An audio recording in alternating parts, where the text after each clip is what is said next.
कराची के एक छोटे से मोहल्ले में दो बचपन के दोस्त रहते थे, उमर और हमजा।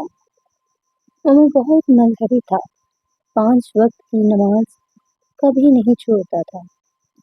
हमजा अच्छा लड़का था मगर नमाज में अक्सर सुस्ती करता।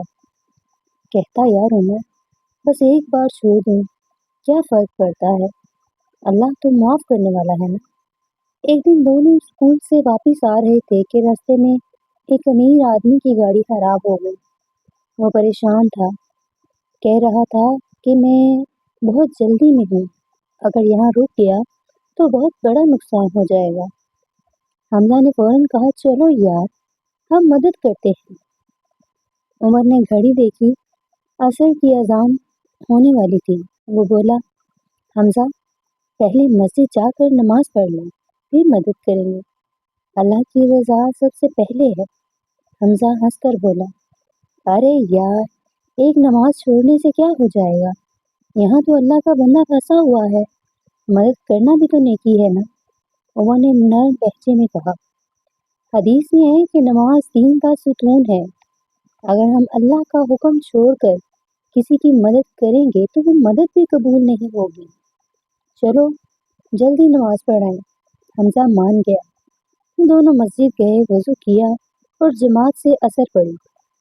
नमाज के बाद जब वापस आए तो देखा कि गाड़ी वाला आदमी अभी वहीं था, मगर अब इसके साथ एक और शख्स खड़ा था जो मैकेनिक था।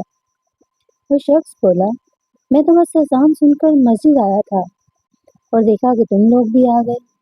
अल्लाह ने मुझे मौका दिया कि मैं मदद कर सकूं। गाड़ी ठीक हो गई। अमीर आदमी बहुत खुश हुआ और दोनों लड़कों को इनाम में कुछ पैसे दिए। मगर सबसे बड़ी बात ये हुई कि हमजा की आंखों में आंसू थे। वो बोला, उमर, आज मुझे समझ आ गई, नमाज छोड़कर अगर हम नेकी करें तो वो नेकी बरकत वाली नहीं होती। अल्लाह तवक्कल करने वालों के साथ होता है।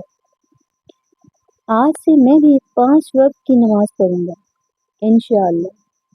उमर ने मुस्कुराकर इसके कंधे पर हाथ रखा। बस यार, सच्चा दोस्त वही है जो एक दूसरे को अल्लाह की राह पर चलने की तलकीन करे।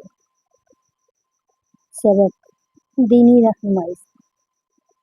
नमाज दीन का सुतून है, अल्लाह की इबादत को सबसे मुकद्दम रखो, तवक्कल करो, अल्लाह खुद तुम्हारी मदद के रास्ते खोल देगा।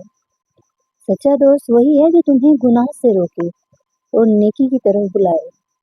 हदीस की रोशनी में मुसलमान वो है जिसकी जुबान और हाथ से दूसरा मुसलमान महफूज रहे।